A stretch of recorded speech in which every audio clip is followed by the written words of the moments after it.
Hey there, Offstage actors. Today, Jay and I are speaking with my old buddy Tim Otis, and man, does he have a load of stories to tell. He's a fascinating figure who has always been surrounded by a host of colorful characters, like his brother James, aka the Trump Hollywood star vandal. Ever heard of this guy? Tim is an actor who has appeared in countless film and TV projects and has done, in his career, easily over, get this, a staggering 100 commercials. That's a lot of butthole cream. Well, when both your father and your stepfather were working actors from the old Hollywood guard of the 50s through to the noughties, chances are you'll land somewhere in the entertainment industry. Tim Otis is also primarily a DJ, a radio presenter, an audiophile, an older dad, a husband, a brother to fellow actor Ted Otis Jr., and son of an heiress to the Listerine fortune. I use Listerine. He also works tirelessly and passionately with individuals seeking recovery from addiction. I could go on, but why should I? We have him as a guest on the show, and we talk about all of this and more. You can literally hear it all from the man himself. So enough out of me. Meet Tim Otis, everyone. We did it. Yeah, good. Together. Team Together effort. without me. Together without you, as usual. As usual. And we're rocking and rolling back again Back again! for another fabulous episode of the Offstage Acting Podcast. Woo woo! Wow.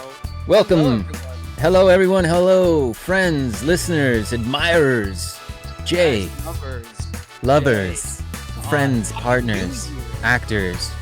Happy Nude Rear Yes. on the Happy New Offstage Year. Acting Podcast.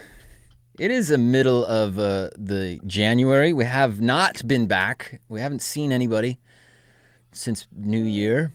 That is correct. I So- haven't seen anyone. Yeah, I've just Time been to- at home. You know what that is? That's me Blowing the coals on blowing the off, fire. blowing the coals on the fire, blowing off the cobwebs. Oh, blowing off the dust. Yeah. I see. Bit of a rough start here this today, wasn't it, Jay? It was a bit of a gravelly start, but you Gravelly. know what? Rocky roads lead to beautiful pastures. So Oh, that is Wow. adorable. You are just I just- full. thank you. I Of- just made it up on the spot, like you do. I feel so good. You're really rubbing off on me. I'll rub off on you. Well, I hope you had a great New Year. We had a little party. We saw each other just a week ago, was it? Almost. We did, yes. Party? With our voiceover agency. Our voiceover agent had a big 25th year anniversary party. over Yeah. at Voice Squad. Yeah. That was kind of cool to see everybody. Yeah, and- Todd saw someone almost die. Oh my God, I saved a woman's life. I swear I saved her life, but Just by your presence. well, I shouted at her, and then Did yeah, I didn't tell you that. No, you were still quite shook. You I was came kinda back, I was shooken up, holding your yeah. hand. No, you were shaking. I was a little bit shaken up because I went over there to check it because a lot of people say they have first aid training or they can do something. They don't know what they're doing. I've dealt with a lot of people I've dealt with heart attack victims. I've dealt with people who passed out, Oh. epilepsy. I've kind of Okay. found myself in a lot of situations where it's like, okay. And I have some training because little known fact about me, I was once training to be a whitewater rafting guide, which is a whole nother story. And I That's passed. it. And dangerous.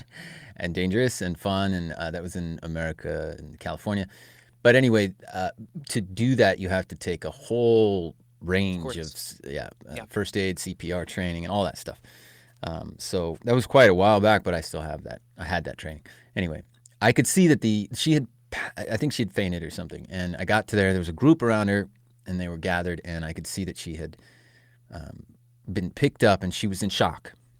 Uh-huh. Now, fun fact for anybody, fun, but trivial fact for anybody who's interested. People will go into shock, and if they're in shock, you have to get them out, right? So if Oh, do you? yeah, You yeah, can't leave them there. You need to get them out. no, they need to get out of shock because their body is sort of not doing the things that it needs to be doing to sustain their life.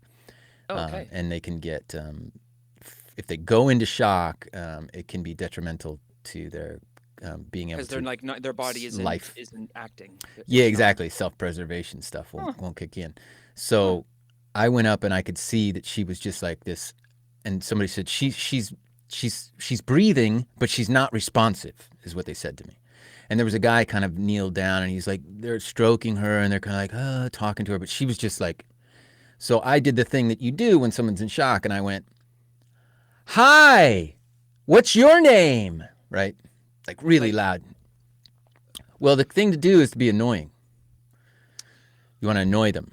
And you kind of, I would keep asking. With your vocal quality, with like your... Just in their face, like, what day is it today? And because inside they can hear you and they're looking at you going. Keep them activated. And keep their brain focused. Like if somebody jumps in a pool, you pull somebody out of a pool or of a car accident and you can see that they're in shock because of what happened to them, then you want to get their attention and get their focus and pull them out. You know, Todd, this is such a metaphor for you. I just have to say it. I really do. Of the world, you know, like solving problems. And, you know, this is what makes Todd Kramer a little bit different. Most people are trying to be very gentle. Right. But like sometimes to solve a problem, you can't be gentle. And Todd Kramer, as anyone who's listened to this podcast for the last year knows, Todd Kramer, I wouldn't use the word gentle to describe this man. Todd Kramer knows how not to be gentle, is what you're trying to say. Yes, I would argue that nobody it's, does not gentle better than greater than that. But yes, no, but actually that no one was able to just do that. And Todd, that is something that you provide. You're like, hi, sorry for the mic, but like, yeah. Yeah, that was kind of it. And the guy who was there, the guy who was like, he's giving the attention. He kind of pushed me aside. I guess he thought I was like some kind of weirdo. He's like, okay, buddy, you know, that's enough, because he thought I was being some kind of like drunken weirdo. Yeah, yeah. But the moment I did that, she turned and she looked at me. She kind of smiled and she went, and then all of a sudden, all this red wine came pouring out of her nose and mouth. It was really grotesque, and I thought it was blood at first, and I was like, oh my God. And she smiled, and then she kind of convulsed, but she came out of it. And as we saw about 15 minutes later, she was up on her feet smiling. Everybody was laughing, and they escorted her out. But she had to come out of that shock. Yeah, if you don't do that, then it can get very dangerous. This is why I hope this is why everyone is on the Offstage acting podcast right now to learn. Listen to. You never know what kind of valuable life lessons you're going to receive here on Offstage. It's not all. I mean, acting. You were acting off stage right there. You had to perform. I was. I went into action. To do the thing. I was acting. Acted. You had to do the thing. Everybody else was being all polite. Okay, are you okay? She's not responsive. They didn't know what to do. They didn't know what to do. And sometimes the thing to do, it's a metaphor for me. You're right. Sometimes the thing to do is to be the thing that's difficult that nobody wants to do. Like abrasive and assertive. And, yeah, exactly. Yeah. So that was fun. Anyway, but the party was nice. That was fun. Yeah, I'll take that to the playground. I would take that out there, just so you know in the future. Well, we don't want to blow off a lot of time today because we have a special guest. That's right. All our guests are special, but this is sure we got an old buddy of mine, and we had a bit of technical problem. Yep. So we spent about an hour trying to sort out the technical, which is cray. We have not taken that long, but we're here. We're here. He's here. I'm just going to give you a little... Now, here's a little background check. Great. Okay. He is... You know how we get people that are actors but also do other things? Yes. Sort of, right? Uh-huh. Or mostly. Totally. We like to mix it up. So he's a DJ. He's a DJ? He's a DJ. Oh, okay. First and foremost. That's awesome. Yeah. And I met him in Prague years ago, and he was kind of the badass DJ of Prague at the time. I see. He was working at a place called Radost, which means like pleasure palace or whatever, like heaven. Good man. And then he was working at another place that was the Temple Bar. Yeah, the Temple Bar, I believe, which were the cool spots. And he's kind of the house DJ and stuff. But he wasn't playing all that techno crap and stuff. He was playing actually really good tunes. Unless they wanted techno, then he could do that too. Okay. He's got a very interesting background history, family history. There's a ton going on there. And I want to say he does acting. I don't know if he'd even call himself an actor. He's just so... multi-talented. Well, he's good looking too, which is a pain Oh, okay. because then he gets all these like gigs Oh yeah, and you as hate everyone attractive. well, yeah, especially this guy. But just because it's annoying, you Okay, know. okay. He gets all the kind of jobs that I would get if I was good looking. Uh-huh. Meaning like Are you fishing for compliments? You are good looking. oh, golly, I wasn't expecting that. Jeez, It's New thanks. Year, New Jay. Thanks, Jay. I'm nice until you destroy me again. Oh, well, Okay, wait. It'll come soon. I'm It'll trying come. to get to the. Okay, I can't do it. There it is. Wait a minute. Now I have to fix Are you you. pulling the clip up? Is that where Yeah, you? I'm pulling up a little clip, but it's. I asked him. I go, send me. I go, do you have any like, show reel? And he goes, oh yeah, here. And then he sends me like a promotional thing to his DJing, and I was trying to find some Okay. of his acting stuff.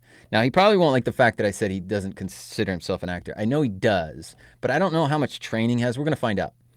Great. But he's a commercial success, and he's the kind of guy that does like if you need a doctor, you know, if you need a CEO, if you need a business specialist, if you need somebody to like pitch you like be riding in a canoe. I think I saw one where he's riding in a canoe and he's like doing Uh-huh. Cialis or one of those kind of like you need a Yeah. medic. You know, if you can't get it up, if you're a man and Great. you need one of those kind of medications, he's your man. He looks that good. I've seen Oh, him a that's ton. He's fantastic. the kind of guy you walk around Prague and you see How him much in a lab money? coat. He looks like a lab coat with stethoscope over his neck. I've pretty much, I think 50% of what he's done has that in it. His name Okay. is Tim Otis. I'm going to play a little clip. This is just a promotional video of his DJ stuff. He does Okay. event, you know, like event specialists and stuff. Yeah.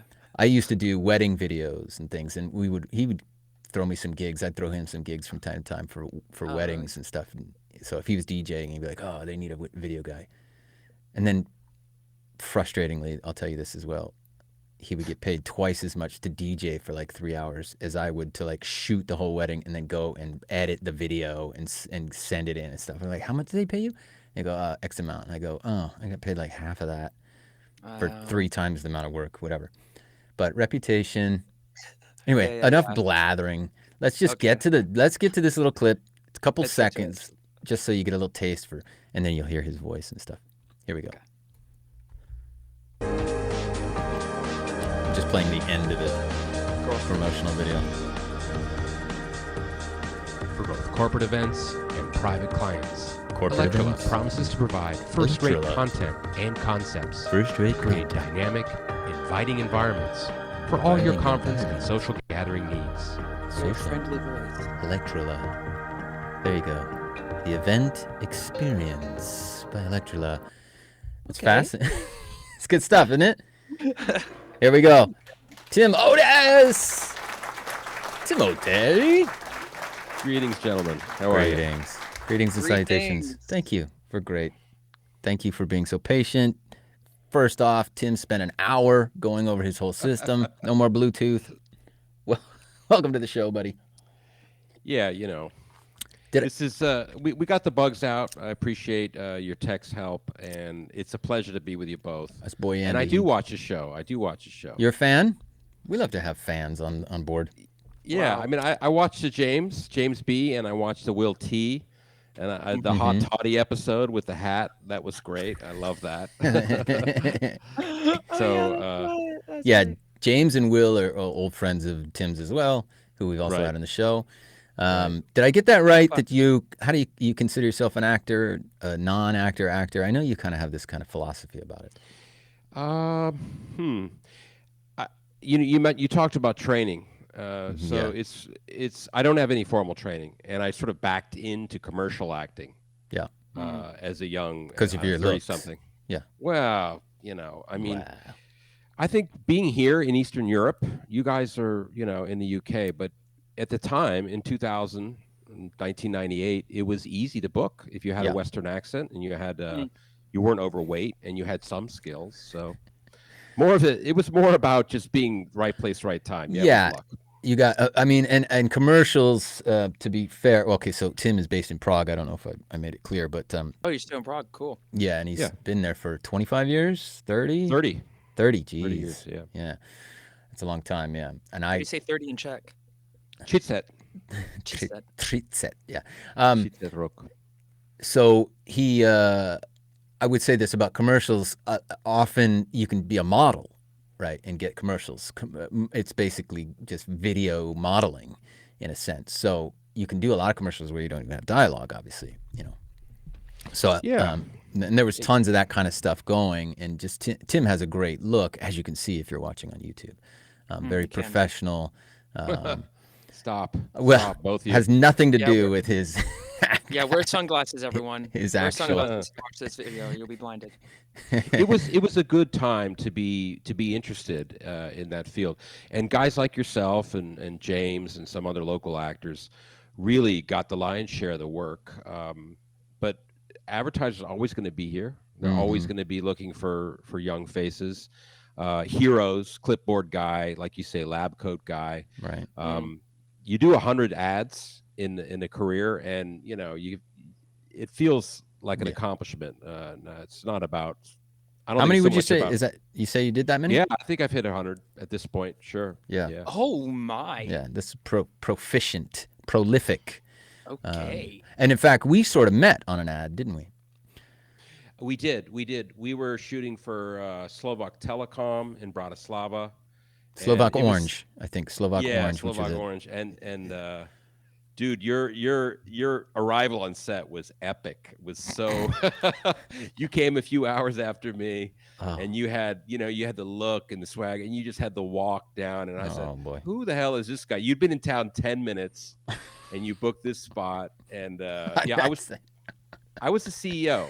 In that you were scenario. The CEO, that's right. And you were just, business guy. We had a lot of professional people in a boardroom. Yeah. And but you and I hit it off right off the bat. I was like, okay, West Coast. The guy's got a lot of confidence, and we all were very friendly back in the day. There was no one who you didn't know in town that you didn't, make time for. So that's and of course we did well. I think those years, Todd, you and me both. Yeah. I had another gig, of course. I had radio and I had, event production. Right. But it was a fun time. It was a very, you and Will spoke about it at length. It was just a great time to be in Eastern Europe, where there was a lot of opportunity, and we were both in our 30s. It was easy to book. There wasn't a lot of competition with Western accents. Right. And there was plenty going on as well. Oh, there was God, a ton. They were shooting so much. Well, they still are. I mean, they still are. The roles have just changed. They're, like you say, now it's more authoritarian, politician. Right.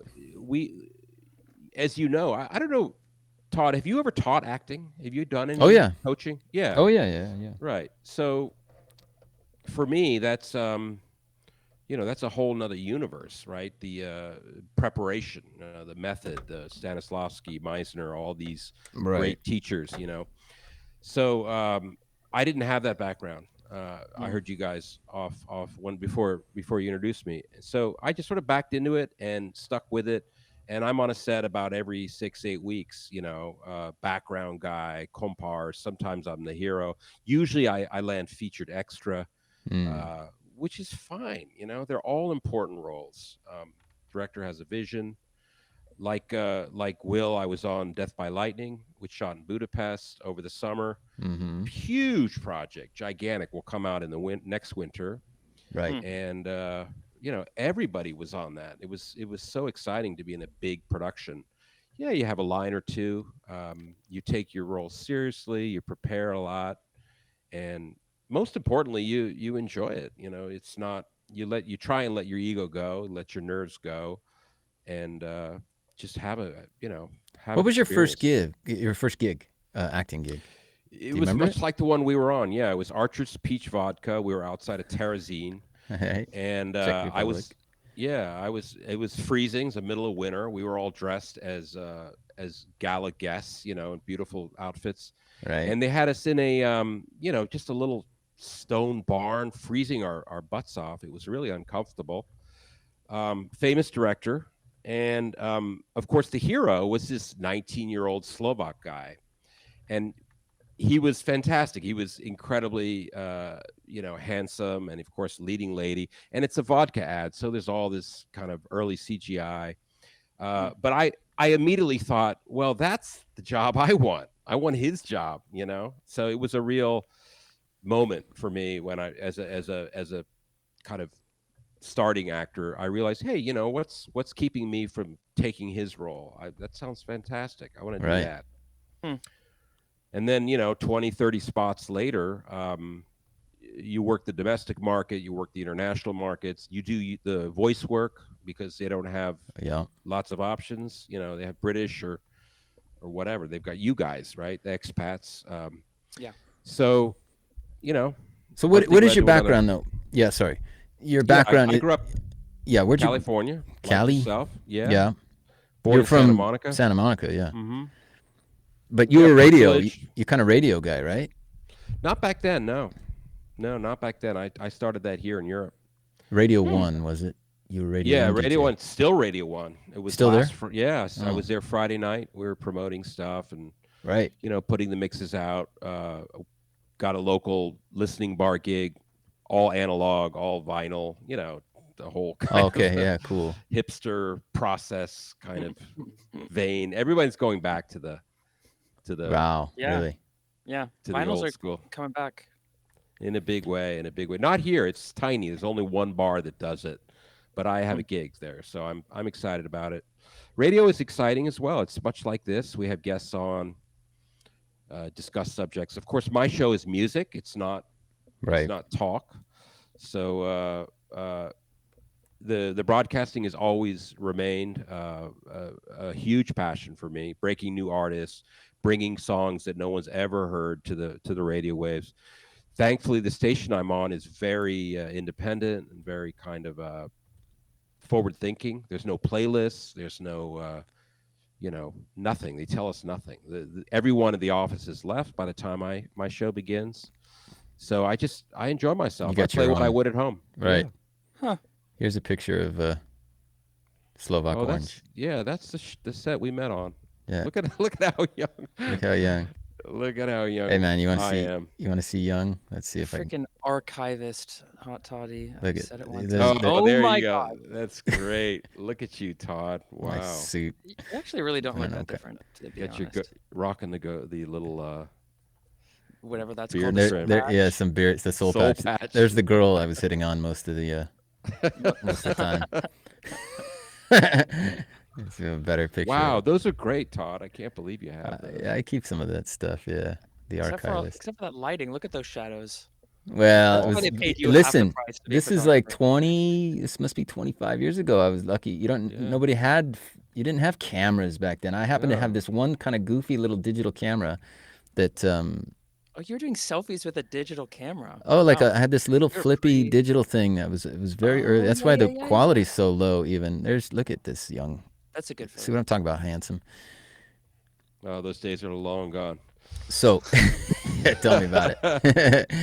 But as far as the career as an actor, I came from that. I grew up in Hollywood. I grew up with a my stepdad was a pro, and he Clifford studio, David, right? Clifford David, the man who raised me, and I spent all of my childhood on film sets. Yeah. Planet of the Apes, Charlie's Angels, Bonanza. He was always taking us to Paramount, 20th Century Fox. And as kids, that was such a thrill to see all that stuff. Yeah. It was so exciting to meet, Jacqueline Smith. And I'm like, 12 years old. Like, my God, that was like Matters such of a the thrill. Heart, was it? Spectacular. Come on. Yeah. I'm an adolescent. And these people are my stars. And of course, at the time, broadcast TV is a big deal, right? We had That's all you had. Chips and we had all these great shows, and everybody watched them. And my father would show up as the bad guy on these programs. Right. Bonanza, Big Valley. I mean, classic. I'm looking at it now. Mod Squad, Mary yeah, Tyler Mod Moore Squad. Show, Beretta, He did all the cop shows. Charlie's He was really- Angels, Edge of the Very Night. Yeah. Fort Apache in the Bronx, the movie, that was great. Bill and Ted's Excellent Adventure. Yeah, this is his memoir here. Oh, nice. Man there, yeah. Oh, wow. Who wrote that? He wrote did. that? He wrote that? Yeah, That's That's a memoir. amazing. There is. Yeah, it's a memoir, proper memoir. Well, Little Blair there. ghostwriter. That's awesome.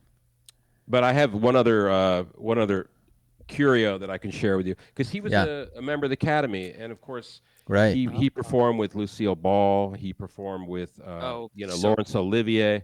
So this is also something. I don't know if this will come into. This is there's too much glare. No, not gonna work. Can you guys see this? Yeah, pull it back a bit. I got I can see it. Yeah. Oh, it's Academy. What did he get? He got something from the Academy. No, it's his Academy membership certificate. Oh, and that's nice, man. Yeah. Oh, so cool. he was considered a serious actor, and he had had all his credentials, and he was well respected in the scene. Worked with, like I said, Actor Studio. He knew Marilyn quite well. He knew wow, really? Burt Lancaster, all these kind of early Tony Randall, all the early Actor Studio guys, late 50s. Yeah. So it was fun to have him around telling story. He didn't talk about it too much, but as he got older, we kind of wrenched it out of. We got that book out of him because we knew that his story was interesting enough. So pull that microphone. Pull that microphone back just a bit. There we go. Thanks. Yeah. So he died recently. He died 2019. I'm sorry to hear that. Yeah. All right. He was quite old though. Yeah, he lived a good long life into his 80s and oh, good. Quite influential. Didn't want any of us in acting. He said he called it the rejection business. Right. Because he knew how much work went into it and how often he was told no. And I came at it from a different angle. Like I need to earn such and such, to survive. And for me, it was more of a job of necessity to begin with. And then I think as the indie films and the small roles started to come later in life, then I was able to kind of really enjoy it and get into the characters, experiment a little bit, and take it more seriously as an actor. I mean, I'm thrilled that you guys have a platform here and you're bringing in people to discuss their experiences.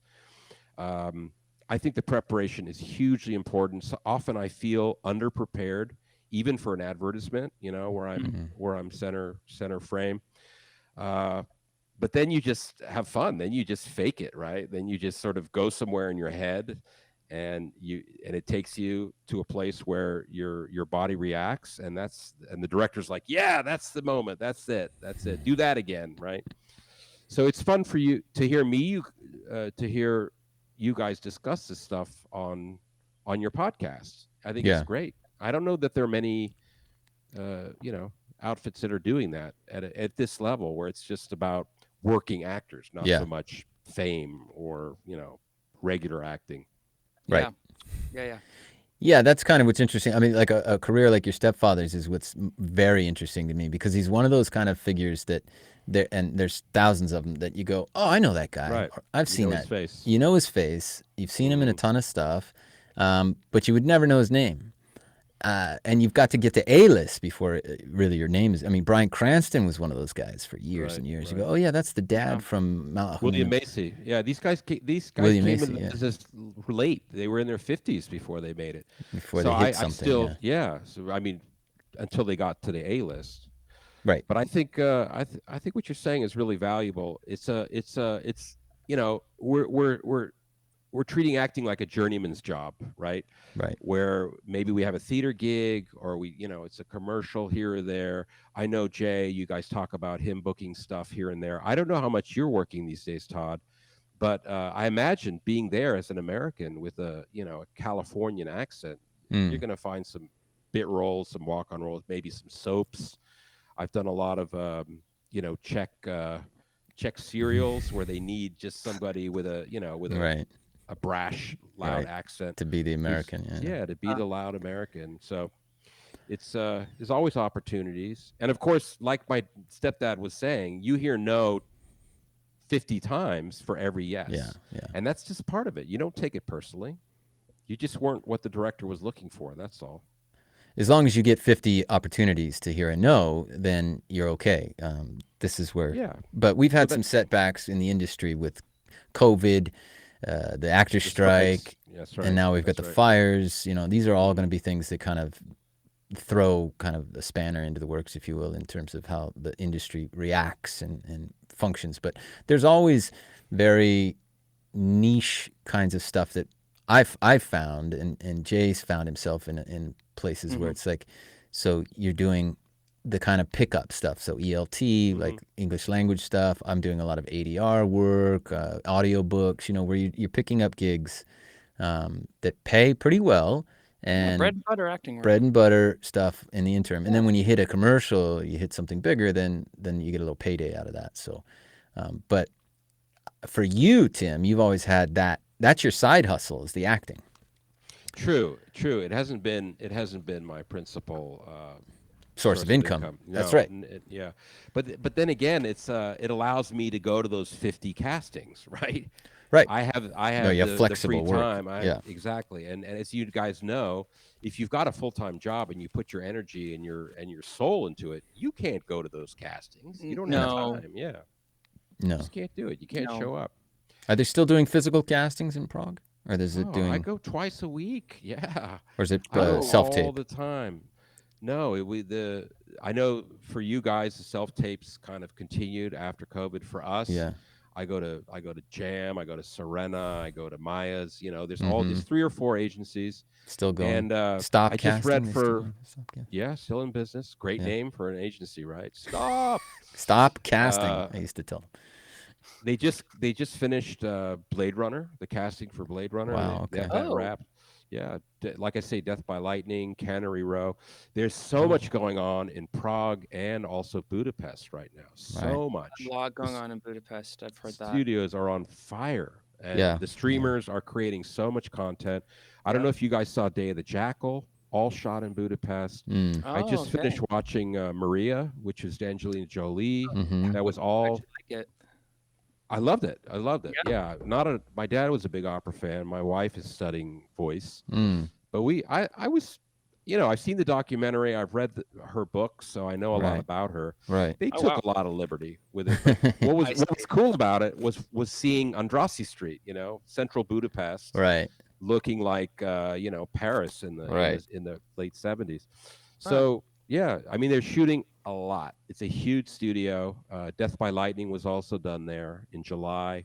And I want more representation there. You guys should probably also consider knocking on some doors and figuring out like, can I get myself tapes to Hungary as well? Yeah.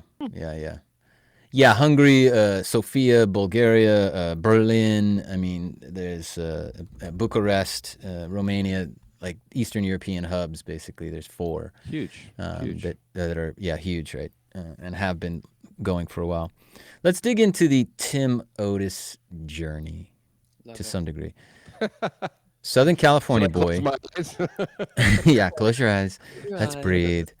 So how does a kid who has all these kind of LA connects and has this kind of comes from, let's say an acting family and I want to find out a little bit about your mother as well, but when do you decide to up sticks and head to Europe?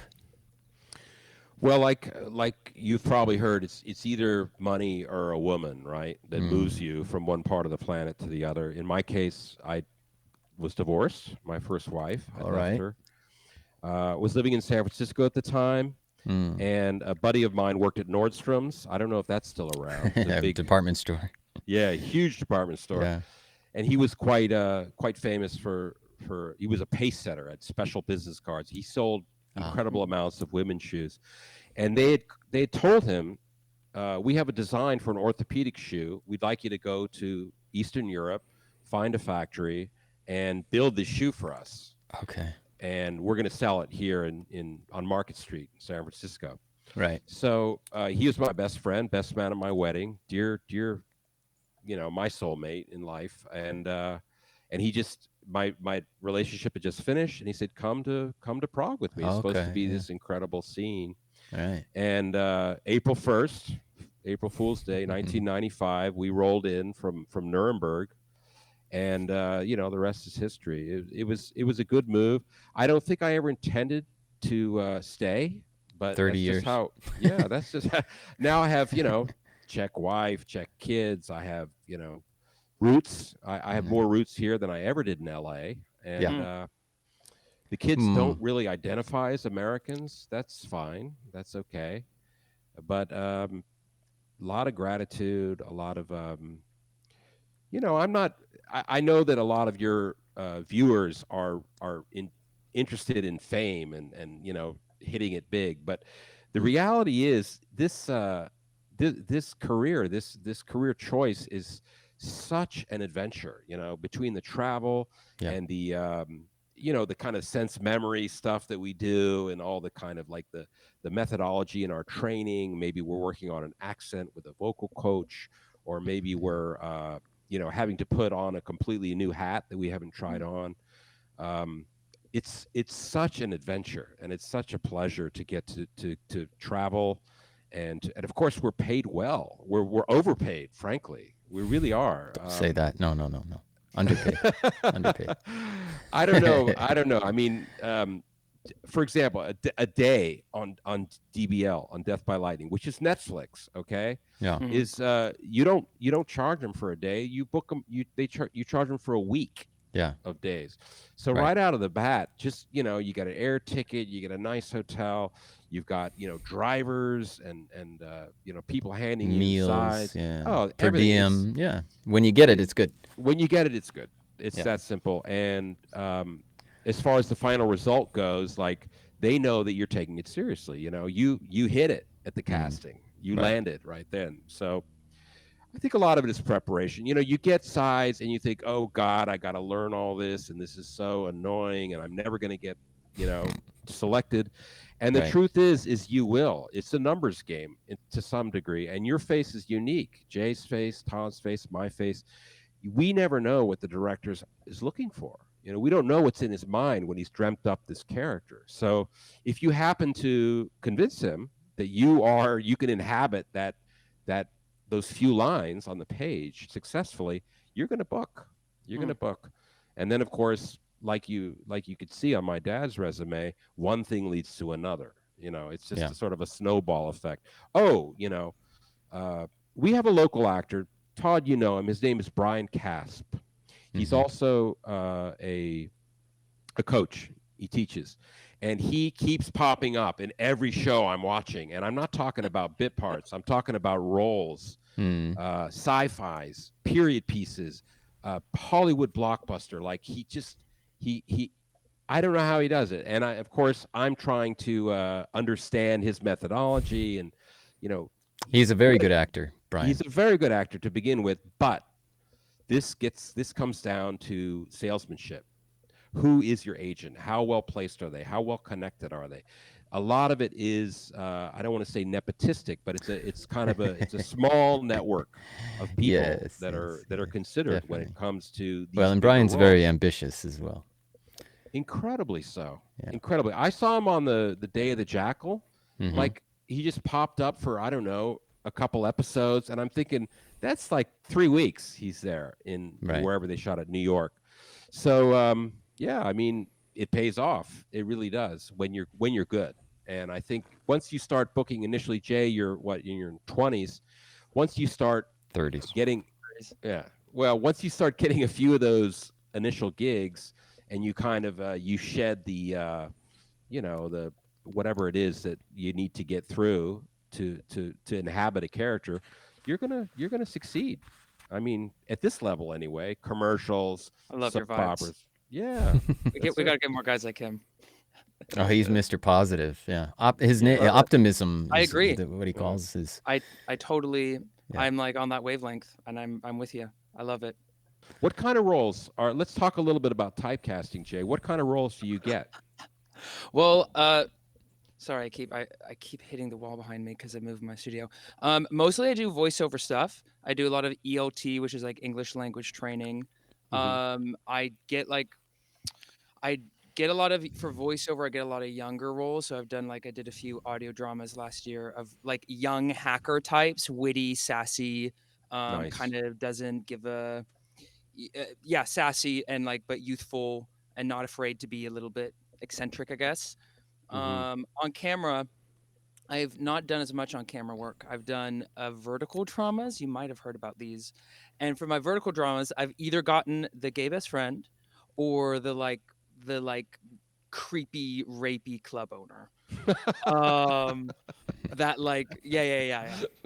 Two completely different vibes. I think it's because when I take my glasses off, I can play a dick pretty well. The kind of like slimy one, that's like, Mhm. God, you kind of like suck, So yeah, that's what I've gotten so far. I don't know if that's my type though. I don't think it is, but that's fine. But it's true. Todd will tell you we tend to get the roles that have something to do with our persona. I mean, directors are very good at that. They're very good at seeing, the personality that comes through. And I think it's a huge part why Todd has been successful is he's quite brash, and he will get in your face, and he will inhabit a character maybe you didn't consider. My brother Ted, also, I have an older brother who is in the same field. We were at the same casting once, and I remember on the way out, we were both reading at the same thing. He just did this crazy kind of game show host bit on the way out of the door, Uh-huh. and the producers were like, hey, come back, hey, do that again.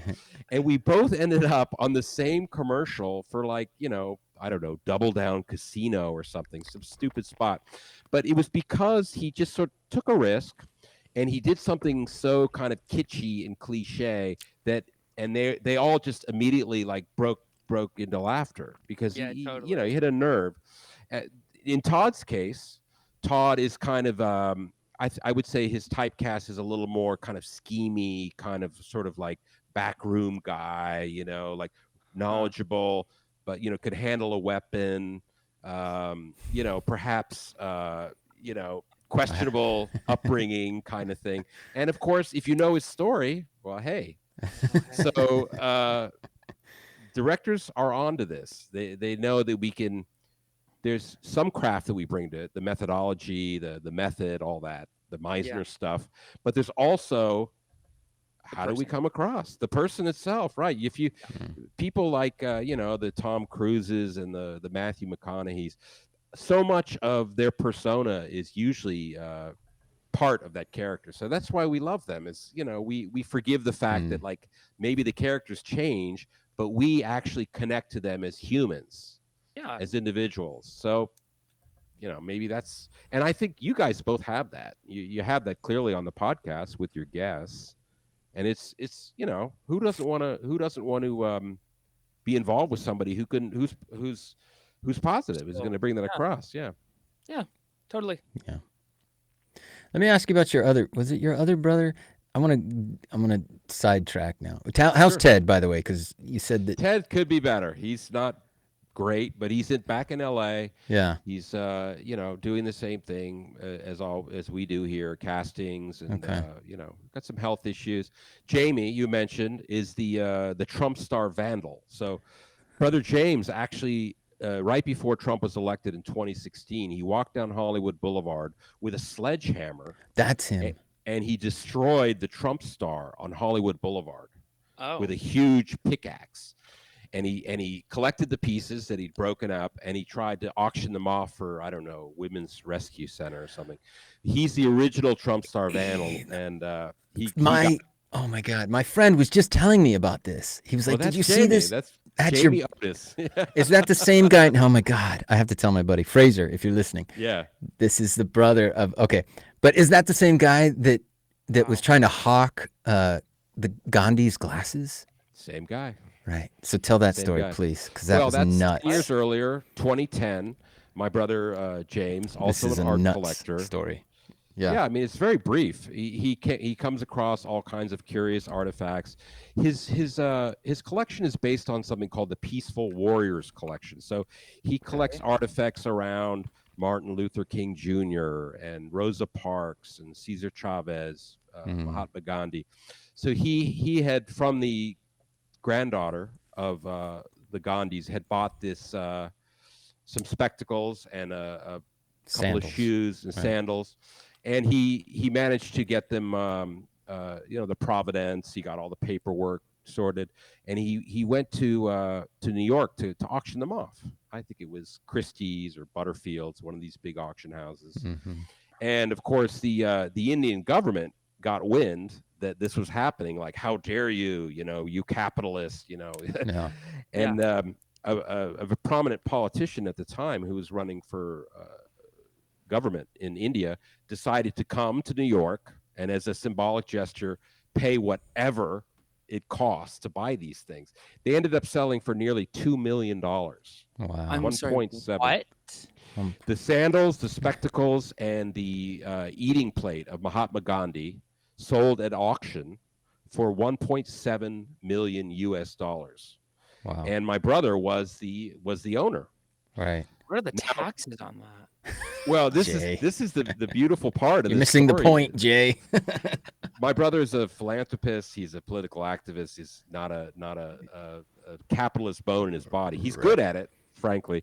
Right. So his accountant was traveling Europe at the time. By the time the accountant had returned, all the money had been given away to NGOs.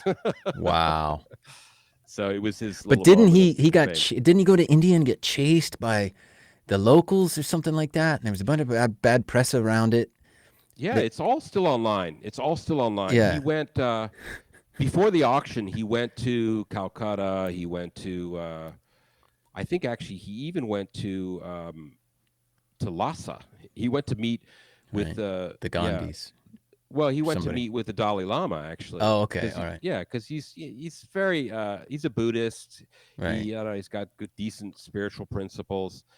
Anyway, by showing up in public as the owner of the Gandhi artifacts, he got a lot of bad press. He was wearing a bulletproof vest. His kids were freaked out. He's a member of my family, so he's very colorful, very intriguing, compelling character. Yeah. And at the time, he got his 15 minutes of fame, both as the Gandhi Star Vandal and also as the, as the guy who sold Gandhi's glasses for $2 million at auction. But what did Andy all say? 15 minutes? He got maybe 45 minutes. Right. I remember you telling me that story with the Gandhi stuff, and I was just blown away. Like, what the hell? Yeah, my brother right now, he's in all the papers and here, and you sent me some link or you showed me something, and I read it. I was like, what is going on? What is he up to? It's crazy. He was a model as well. I mean, he's got the handsome gene. He worked in Paris in the 80s as the Marlboro Man. Wow. And had a lot of fun gallivanting around. But only Ted and I pursued acting and stayed in that field. Jamie never had any. James, I should say, the middle brother. There's three of us. Yeah. Yeah, we were all born around, grew up in Santa Monica. We're very lucky. Our school actually burned down in recently, Pacific really? Palisades. Yeah. Oh my God. It was the St. Matthew's Parish School was one of the structures that was burned. Yeah, the Oscars, as you know, has been postponed. Yeah. You're right. It's going to make a big dent in the industry. Yeah. No question about it. Yes, they were wealthy. Yes, they were mostly white Hollywood types. But they're still, displaced. They're still, a lot of them weren't insured. And if you've ever been to that part of the LA, it's absolutely beautiful. I mean, I can't believe that it was ravaged because growing up, I mean, ice cream on the corner, you had everything was just very neighborhood. You could. The Palisades was just known beautiful. To be like the place to be. And but tell me about your mother. What does she do? What did she do? Well, she was the breadwinner. Right. We grew up silver spoons. Her grandparents were her maiden name is Lambert, as in Lambert Pharmaceuticals, as in Gillette Blue Blades, Listerine. So she came. She turned 21. She was handed a check for $1 million. Okay. So she. We were very What did she do with that money? Did she set herself up business? Taxes. Yeah, taxes. Jay, ask about taxes, Jay. What are the taxes like on that? A lot. Yeah, it's a good chunk. Anyway. Elsa, my mother, Elsa Lambert, grew up in absolute privilege. Absolute, she was a blue blood, right? East Coast.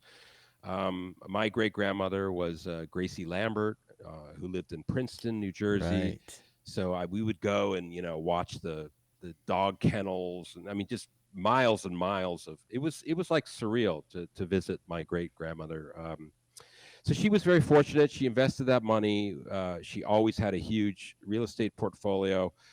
Eventually, like everyone else in the family, she got into Hollywood treatments and script work. And of course, she was a publisher. She published calendars and books. She was super into the kind of psychic, vibrational, very Southern California, New Age scene. Yeah. I mean, I think all the mothers of that time were reading a lot. There was just it was a huge. They became emancipated, right, in the early 70s. It was a big deal. The to watch the Maria Callas film that is, I think, still in theaters. That was the exact era. So like early 70s, mid 70s. That's I'm growing up. I'm 7. I'm 8 years old, and mom is just hey, it's Peter Strauss coming over for dinner. It's Wow. Stacy Keach. Oh, Uncle Stacy, he's here, every month. We had all these big celebrities. They were just part of the furniture. They were lovely people and part of my childhood. And I felt really lucky. I didn't realize what was going on. Like, wait a minute, you mean everybody doesn't have this? Like, what? Right. So it just felt natural. Big house, fruit orchard, lived a block from the beach. Absolutely privileged childhood. Very lucky. Private schools, all that. And then of course, after I graduated, got out of high school, none of the kids went to college. We all just kind of did our own thing. Right. I did a couple of years in college in San Francisco, trying to learn a trade. And I'm very grateful for those Southern California years. I go back now, and it really feels like a different place. It's expensive. The politics are tricky. Yeah. And Crowded. Crowded. And the acting. I don't know that universe there. I only know the European kind of channels to plug in. Yeah. And like you guys, I do all kinds of book work and video games, lots of YouTube commercials. Right. And hey, it's €1,000. Okay, I'm going to do that for a couple of hours. Sure, why not? Yeah. Can we talk about your natural father just a bit? What kind of happened there? Ted Otis, my biological father, died in 2017. He actually also spectacular actor.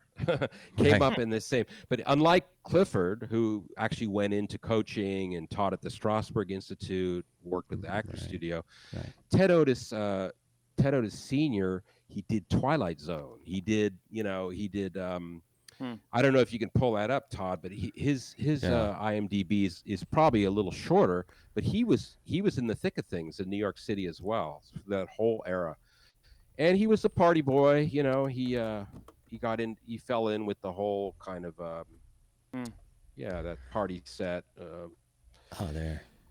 But we weren't as close as I think I'd like to have been. But of course, when I got older, he became a factor in my life. I would see him a lot in New York. Yeah, there's Ted Otis Sr. So that's an original. I can see it. Yeah. Yeah, that's Twilight He looks like Zone. your brother. He looks like it looks like Ted. Ted. Yeah. That episode, I shot an arrow into the air, was Rod Serling at his very height. Very finest. Wow. So it's sort of a legacy family, an acting kind of pedigree in the genes. It's but again, like yourselves and like somebody like Brian or somebody who I consider or I really look up to as a stage actor, we have a lot of really, really amazing talent on the boards here in the live theater scene. This Prague Shakespeare Company. We have the Fringe Festival here. Guys, Jim High. You know these guys, Todd. You know these guys. Yeah. And some of them are they do Shakespeare. They do incredible. Yeah, Guy Roberts runs the Prague Shakespeare Company. I have huge respect for him. He's in Wheel of Time, another huge series on one of the streamers. He plays Yeah. Uno or something like that, I think is his name. But yeah, kind of a popular character from what I understand. Yeah, yeah. I mean, I haven't seen the show, but I'm just so happy when the streamers come and they do 3 seasons in Prague, Right. because everybody's working. We've got LA. You've got 20,000 guys that look like you and me, Todd, and in Prague Right. there's 80, Right. maybe 70, and only really maybe half of them have got any persona, any presence to really hand to a director. Right. So yeah, just right place, right time.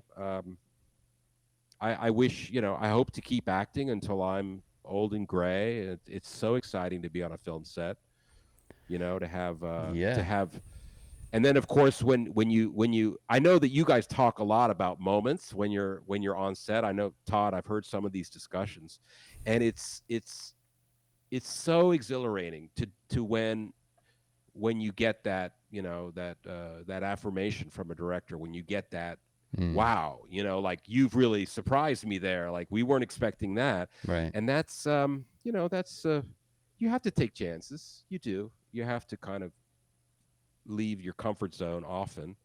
And often you're just in a crowd shot. Yeah, you're just whatever guy next to the star sort of thing. So it's all about just taking your licks. There are no small parts. All these things are true in acting. Yeah. And that you guys have a place where other actors can come and discuss it is, to me, I have a lot of admiration for this project. So I appreciate being asked Well, to. thank you, man. Yeah. Yeah. Yeah, thanks for the good vibes. We love them. Yeah. It's interesting that you come from this kind of Hollywood background, two actor fathers, your mother dealing with the scripts and all this kind of entertainment stuff and having entertainment friends and everything. And then you kind of run up and make an escape all the way to Eastern Europe, but then end up falling right back in. And I sort of did the same thing in a sense. I was trying to escape Hollywood and get away from acting, and I just fell back into it. Just out of I don't know, the ease of it, the draw, and I appreciated it much more being outside of Hollywood, because it was no longer like the Hollywood system. It wasn't the entertainment industry as much as it was like, focus on craft and be good. There you go. Find, take advantage of the opportunities. Feed your soul. I mean, it's so true. It's so true, Todd. It's a wonderful opportunity to get to do what we do, even at even if you're just doing voice work, or you're my radio show it's twice a month it just nourishes me. Because I'm bringing songs to people that they've never going to hear in their lifetime. They would, they're not crate diggers. They're not producers. So it's the same kind of thing, I think, with our performances, is we are trying to bring something that's uniquely us. And let's face it, we're insecure.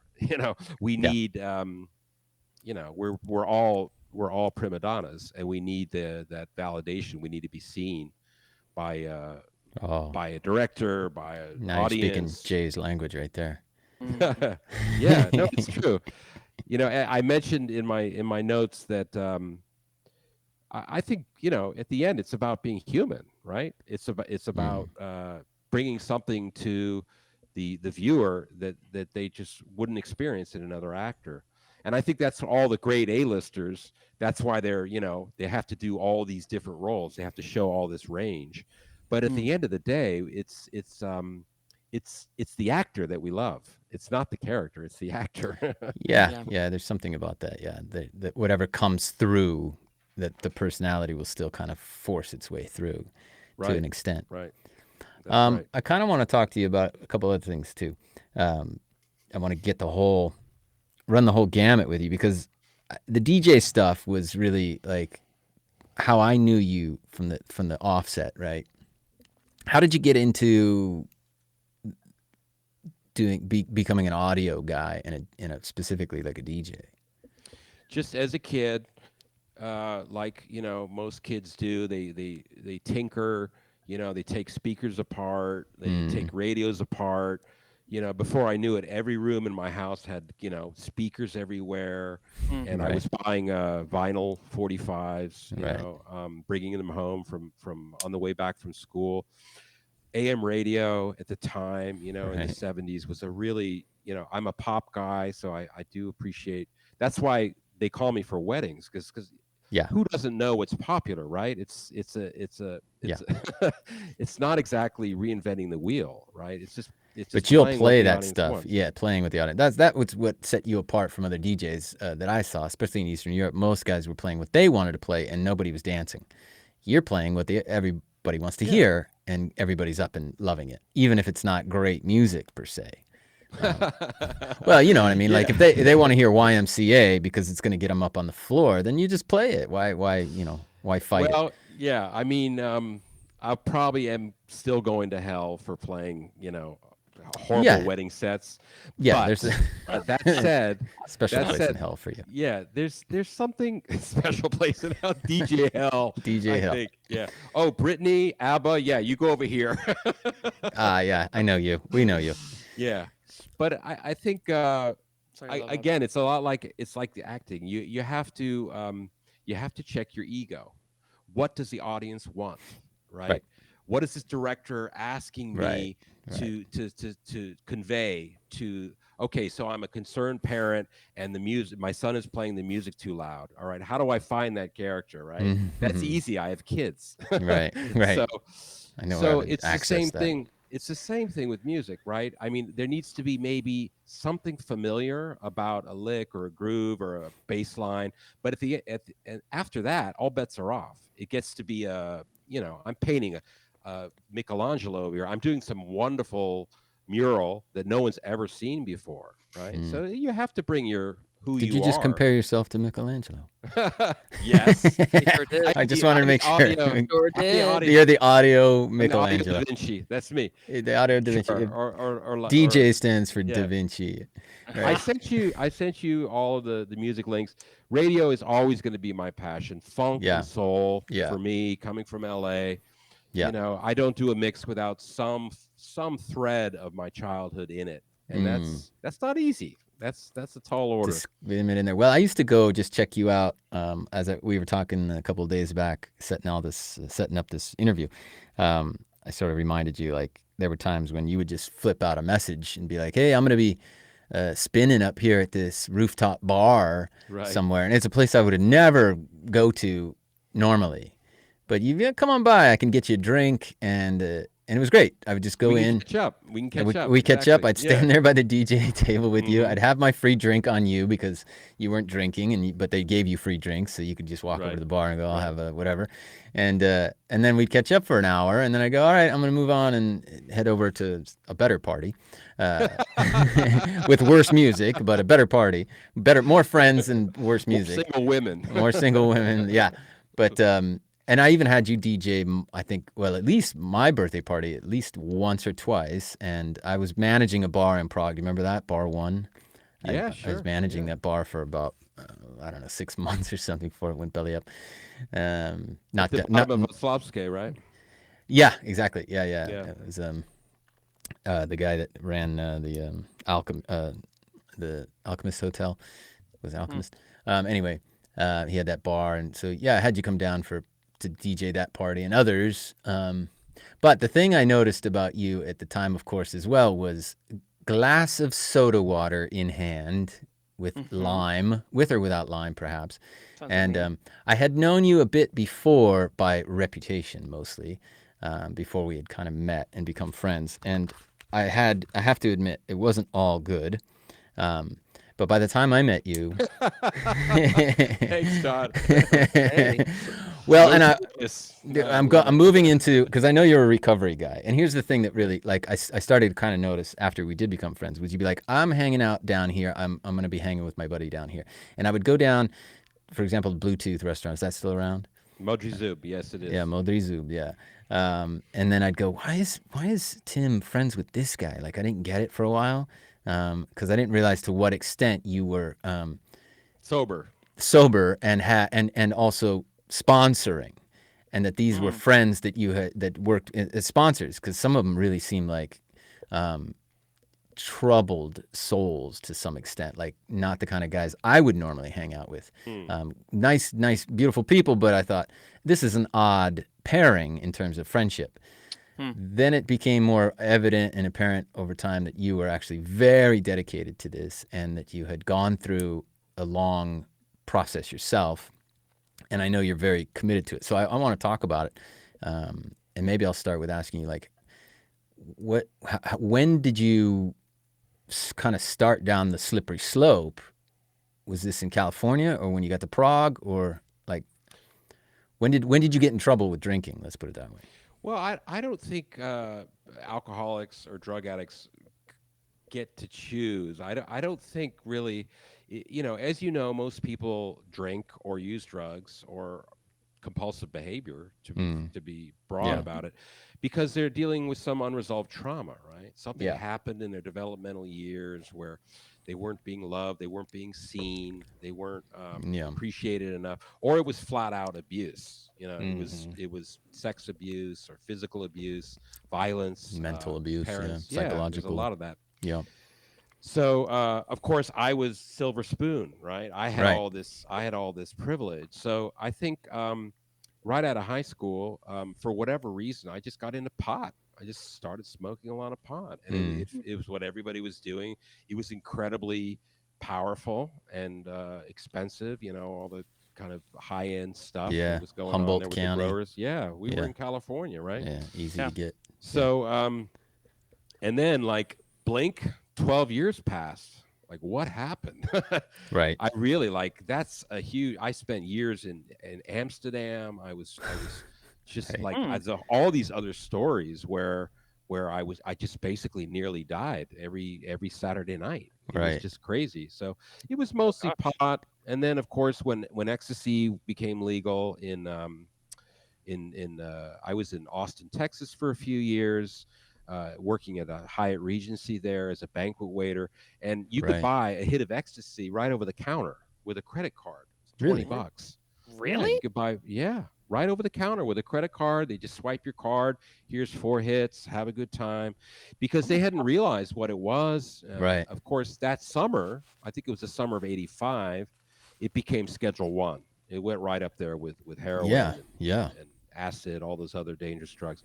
But in the meantime, hey, I was high as a kite, just being, and of course, musically, class of '83, it was the time to be alive. Like musically, I was into neuro, I was into techno pop, I was into all that British electronic music, and I was just blown away what was happening musically. So, I mean, just to fast forward a little bit, I got to Prague, and then in some years later, and then at Todd, Party Central Station. This is not, you do not need a weekend to be. You don't need to drink a permission 10 beers.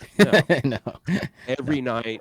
We call it the expat renaissance. It started in 92, 93, and finished at about 99, 2000. It's 10 years, and in that time, lots of our friends died. It was that crazy. It was full tilt. It was. There was no rules. It was the wild east. There east. was no rules. There was nobody no was police. checking anything. No. Your friends were refugees from Sarajevo. They were. I mean, it was just incredibly. I was running a magazine. I was a publisher at the time. Oh anyway, were you with the? Was it the? What one? What was it? I had my own magazine. It was called Optimism Monthly. Yeah. We launched in '95 with George. Of Kennedy fame, and we went for 5 years. We published 40 issues. We published monthly, right? And it was very exciting, and of course it was a vanity project. No one here could really write that well, right. But it's still I got to pretend I was important. And alongside I was booking commercials all the time. Anyway, to get to your question, it was so it wasn't clear. But it wasn't alcohol strictly. Well, as you know, my best friend, Steve DeShaw, maybe you didn't know him, but we were into pills. We were into ecstasy and powders. And, alcohol was nice. It was cheap and it was always there. But often you would use the drugs to either bring your drunkenness up or down. Right. That's how it worked for an addict. And, of course, we were living in this part of the world where we were just kings. We didn't have much money, but we were treated really well by the locals. It was easy to. It was easy to American just be to sort of be different and unique. Exactly. So it became clear to my family and my parents that I was going to die. It That was bad, bad. huh? Yeah. I mean, I had stage 3 with my intestines and my innards. Oh, I got an ulcer around Christmas, 97, put myself into wow. the ICU at Hradec Králové. What were you, about 30 And years old then? 32. Yeah. 32, yeah. 32. That's Jay's age. Well, he seems quite sensible Yeah, he's and not doing that stuff, responsible. no. Yeah. And He's a different I generation. also, Jay, I don't think you suffered from any kind of developmental trauma. You seem pretty well Oh, balanced to no, me. he's got Yeah. tons. It's all back. I'm really Oh, great at hiding it. he's really good at hiding, but no, Okay. there's a Well, ton. again, this is what actors do. They hide Yeah, from their trauma. yeah. He could probably use a little ecstasy from time to time, but It was that winter, and then my family, God bless them, again, very well off. They said, "Listen, we're sending you a ticket to Betty Ford Center." right. And I thought, "What? Betty? You mean the The Betty Ford Betty Center Ford, in yeah. Palm Springs? And you're going to meet celebrities. You're going to have a nutritionist. You're going to sit in the jacuzzi, and then, I mean, it was easy sell. Sounds like a VIP vacation. spa vacation, yeah. Fast forward to the end of an inpatient rehab, and I turned around and I looked at my life, and there was just bodies and wreckage and divorce and deceit. Right. So I stayed sober. I stayed sober from 98, and of course, as you know, if you have any proximity to the 12-step universe, Yeah. I have no issues with anonymity. I'm out, I suppose, but it's just a wonderful journey from then on when you stop, when you allow some sort of higher power kind of to guide you, and I'm really, I have a life I don't recognize. I continue to earn, which I can't understand. My day job is events, but that's my principal job. But you went through rehab, and then you got into AA and whatever else, NA, I guess. But you are quite a serious sponsor to others. I mean, you take it. Well, that's how it works. How many have you sponsored, you feel? Oh, I mean, at present Dozens. I have. No, I would say more than that. At present, I have 3 guys that I work with. Right. Wow. I think when you and I met, I had probably 2 or 3 guys. Yeah. So always. It's not really. It's not like it's not a shooting contest. It's really just about. No, I don't mean like how many of you racked up, but just your dedication to it. Yeah. When I came in, somebody put their hand out to me and they said, here is what you need to do this. Yeah. And so it's circular. You just do the same thing. Yeah. But you haven't stopped, is my point. And you don't get to stop. You don't graduate. It's a wonderfully introspective journey that you're on. I mean, this is for an actor. I mean, how fantastic it is to get to really to feel my emotions, at this level, to really to go to places spiritually with a group of people. Yeah, I mean, it's wonderful. I mean, it's a community. Let's be frank. Yeah. It's not a church. It's not a Bible. It's a community. And these people, now I do conference work. I sit on boards. We move conferences around Europe. I get to travel a lot because of that. So I mean, anyone who's struggling with drugs or alcohol should know that we're here. We're always going to be here. And you look at like Robert Downey, and you look at some of these A-listers who also call 12-step home, and you realize that they still go to meetings too. Yeah. They're not doing it because they're not doing it because they have to. They're doing it because they want to. They turn the corner, right? They have all this gratitude in their life. They care about the message, and somebody was there when they walked in, and that's the primary purpose, right? Is to be there for the guy who's still suffering. And this goes for shopping, this goes for gambling, right? This goes for any addiction, pornography, anything where you're doing compulsive. To a level where it's affecting your kind of who you are and how you see yourself and what your role is. you have an issue to look at. Workaholics, exercise. Some people just take it too far, right? Right. Right. So moderation's a big deal for all of us, you know. Yeah. Yeah. Do you guys struggle with any compulsive behavior? Well, I know Jay does. Oh yeah, probably. But But no, I don't. I don't think I have. No. No, not too much. No, a little bit here and there. I'm a little bit. Some. Not certainly with drugs or alcohol, but You're just blessed. You're so lucky. Yeah, We call you an earthling if you don't struggle. maybe I struggle with more like being a necessity to stay in control based on some childhood traumas and things like that. So I get, if things get out of my control, then I get a little freaky. But doesn't that serves you as a producer? That serves you to some degree, yeah, to some degree. But I have to monitor that and be a little bit, vigilant, let's say, in allowing how far is it I'm taking it Sure. beyond where it's there to protect and serve, and then it's just ruling me, You'll or know. You'll know damaging when you cross the relationships. line. Yeah. But I think thing that I was going to say, you mentioned relationships. There's a thing called love addiction as well, Wow. where people need to be. They basically measure their own self-worth through their partner instead of through their own self-estimation. Oh, that's my girlfriend. She does that. Yeah. So, and then there's codependency She'll and hate me for Al-Anon, and there's so many of these. Yeah. And they all deal with the same. At the core is the same issue as what you described, is unresolved trauma from our developmental years. Yeah, totally. Which then brings me to the last stop on the Tim Otis journey. Wow. Choo choo. Because this is a big deal too, which I think changes the game. And I know you started quite late, even later than I did, and I wasn't too early. But parenthood. When did you have your first child? How old were you? 50. 50. Yeah, that's cray. Okay. I was 40 when I first had my first child, and that felt a little bit late then. But how do you feel?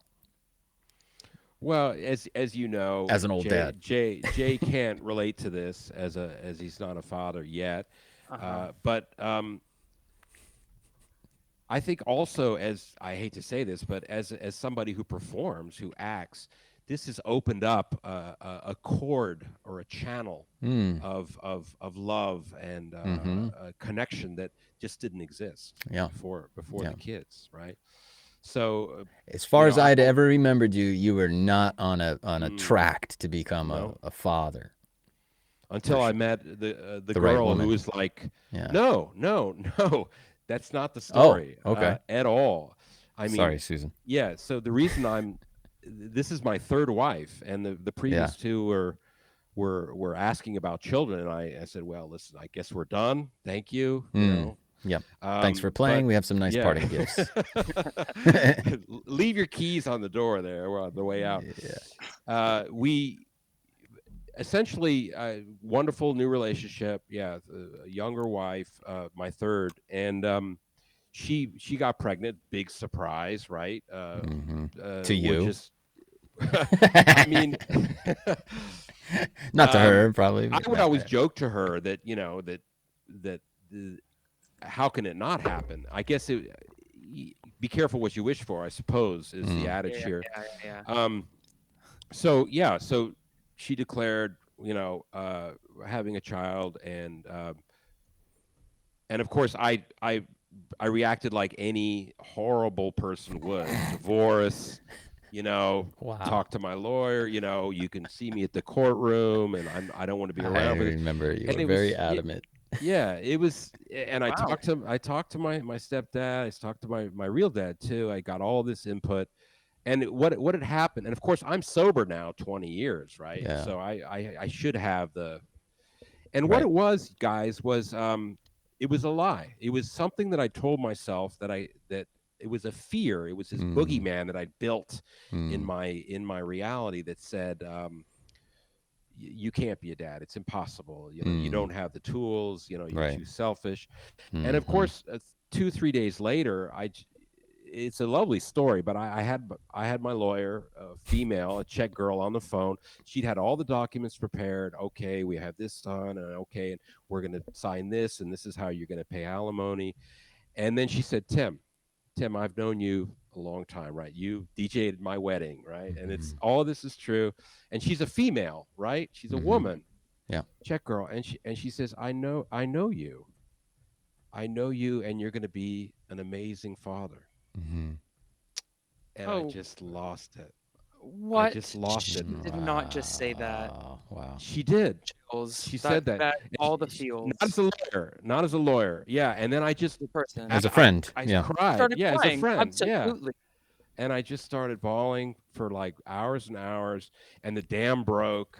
And then, fast forward, I'm pregnant again. A couple of years later, I'm like, bring it. Yeah.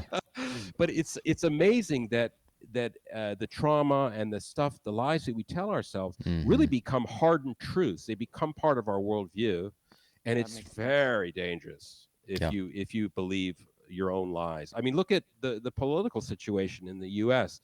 You have somebody who's really believes everything they say is true, and that's dangerous. That's dangerous. We know that's not the fact, right? So, if there's something that you're struggling with, I know there's all kind of regression therapy and regular psychotherapy.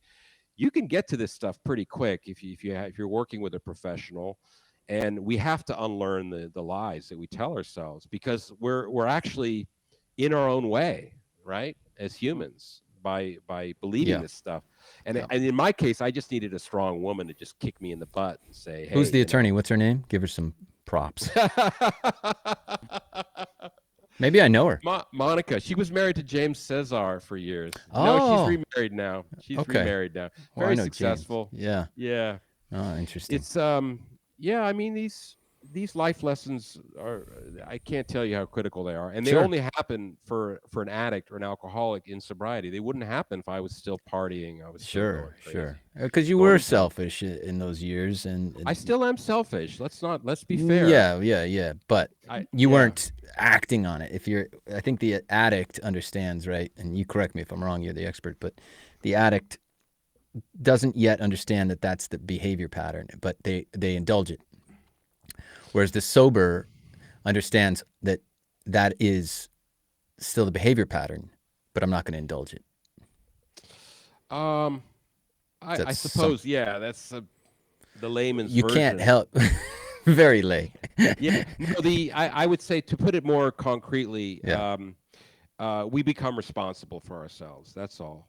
We still make mistakes. We still are riddled with flaws and with trauma and with hurt, but we just have access to this stuff for the first time. So, like, I sometimes catch myself mid-sentence, turning around, and people are like, "Are you schizophrenic?" And I'm like, "No, I just wanted to be clear. I had another idea in my mind, and actually this is the fact here." And as you know, we're professional liars, right?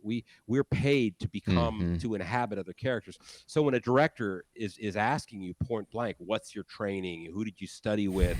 What have you been in? It's a real slippery slope for me, because I want the job, right? Yeah. But I have to be very careful about misrepresenting myself, right?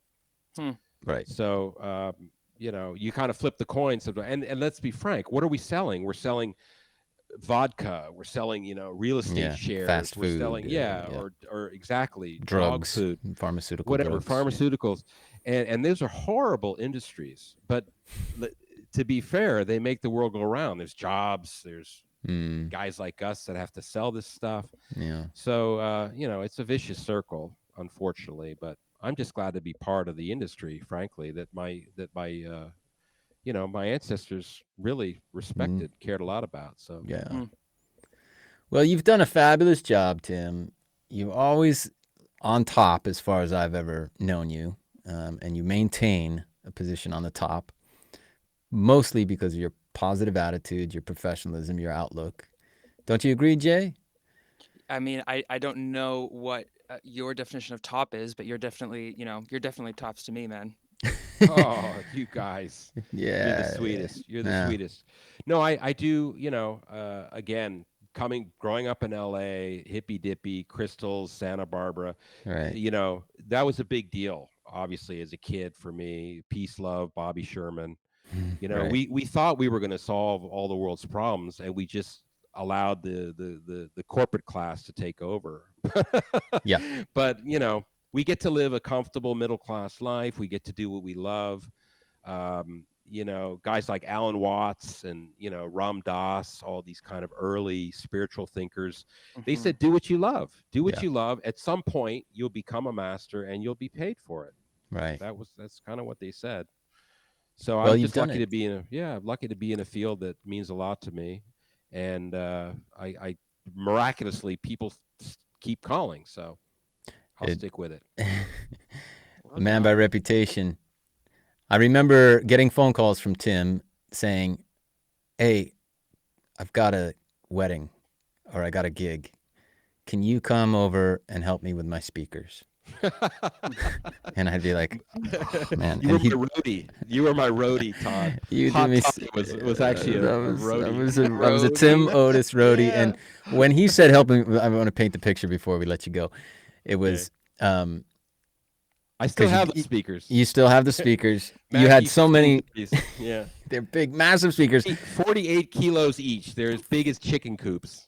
48 kilos, and Oh my it god. meant he had no lift, and he lived on the top floor of a seven Right. floor, I think seven Walk up. a walk up. So it meant I had to drive across town because he lived on the other side of town, and I'd park, and then I'd go, and then I'd help him carry, and he'd be like, Manual "Man, labor. nobody can help Mhm. me," and he had a bad back and stuff. So you and I would haul these speakers down, and then usually after the gig, I'd have to come back the next day or something. But you'd always pay me with like iPods and favors and stuff like that. And so, but it was like, Todd, oh I yeah, miss you. It's been 10 years. I miss you I so much. I know. wish you are delinquent for not coming. And I need to and- come. and, yeah, and just hanging out, meeting my kids. I want to meet your kids. They're the same age. Yeah. Yeah. You know, Oh, Jay, Yeah. you're always welcome to come visit. We Yeah, have great. lots I'll of hit you up. amazing theater here. Amazing, really. Like the opera is spectacular. We have great cultural scene for Yeah. the middle class. It's more expensive where you guys live, but we're in London in May, so I might see you. I might Are see you? you. Oh, Todd. that's right. Yeah, Oh, great. Yeah. Let me know coming for to a sure. wedding in Suffolk. Yeah. Oh, that's right. You told me. Yeah, Suffolk. Well, Suffolk, Suffolk, which is actually quite far from London. P.S. Just so you know. Oh, okay. Didn't know. All right. It's a little closer to me actually, but it's It's a still couple about. hours, right? It depends on how fast you get there by the train. But yeah, we'll keep in touch on that for sure. But man, thanks so much for Thank doing you, this. gentlemen. It was really Keep flying the the instructional flag. I mean, really, it's hugely important that that you guys are here. And again, I mean, I know this is a labor of love, but yeah. Todd, you will you will get the Apple, top 10 eventually. You'll make it into that podcast feed eventually, and we'll talk marketing sometime off camera. But Yeah. I'm just so thrilled that you're here, and that and please interview Brian Casp. He is a big effing deal in Prague. And in Hollywood and in London and in Berlin. And he's just such a nice guy, and he's so skilled. And I think your listeners would really appreciate hearing from somebody who's always on set, not just sometimes on set. Yeah. Brian Please is do that prolific. for me. Yeah, Brian Cass. I need to And reach his out to lovely that guy. wife, Dagmar. Yeah, he's just, I know, I see him on every set. Oh, I'm doing script direction. Oh, we're doing a Chinese film with Jean Reno, and I'm working with the dialogue coach. Oh, really? Yeah, he's always there. He's always, it's just somebody who, like you say, it's a lot of it is connections, and that's true. And once you know this community of people, they're going to find your seat on the set. They're going to find it. And he's often on camera, and I'm just shocked how good he is. Really, really fun. You guys, the last thing I want to mention about my stepdad Clifford. You remember the film Bill and Ted's Excellent Adventure? So my dad played Beethoven. Uh-huh. So the crazy guy. Yeah, thank you. There's Clifford, my stepfather. Are you ready? Here we go. You a musician? Beethoven. That's all it is. Oh, that's all there is. So you got to download the film and watch that again, because he was a classical. He trained himself to play the piano, and it was so much fun growing up with music in the house. Probably why I ended up in the music industry. All right. But like keep your irons in the fire. Don't ever give up. And castings are simply the trench work for our industry. Yeah. That's all. Yeah. And no is actually not no. It's an opportunity to workshop something with a director and a casting person there, and to really kind of hit a home run. It's not about landing. It's about being your best self in that moment, right? Yeah. And it might seem a little corny or cliche, but I believe that stuff. I really do. You have to step up. Gentlemen, thank you. Thank you. Tim, you're the best, man. Revoir. Really real appreciate pleasure. you. There he is. We'll be in touch. The great Tim Otis. Yay! Ciao. Wow. All right. That was amazing. Hey. Good times. Yeah, that was really, really good. Thank you for bringing him on, Todd. I mean, you have a lot of positive guests, but this is really cool to hear the specific stories in regards to. He's got a wealth of stories, and he's got a lot of positivity. And he's got a lot of, he's like 60. He'll be 60 soon if he's not 60 already. I mean, he doesn't look it. 60 at all. And he's got, just a ton of kind of all kinds of experience, many lifetimes of. Yeah, and what a history. Yeah. What a painting. What a portrait of a man. He's a joy to hang out with too, man. And we got a chance to hang out with him here for an hour and a half. I know you got to go. You're going to see some theater tonight. What are you going to see? I'm going to see The Merchant of Venice. Okay. It's at the Trafalgar Theater. I think that's how you pronounce it, Trafalgar Theater. Yeah, Trafalgar. Yeah. A friend of a friend is in it, so I was like, "Oh, I'll join." And then she got me tickets. I was like, "Great." Oh, that's good. Really excited. That's cool. Curious. Let us know how that goes. Yeah, I'll let you know my thoughts. Okay, Jay, go have fun at the theater. Thanks again to Tim Otis, and we will see you next time on the Offstage Acting Podcast. Thank you so much, everyone. Thank our guest, Tim Otis. We want to thank Boy Andy for hanging in there and getting the tech sorted out. A little bit rough today. Thank you, Jay. Thank you, audiences. We hope you got something out of today's episode. A lot of great stories, a lot of great insight. Oh, and thanks to me, too. We'll see you next time on the Offstage Acting Podcast. Bye.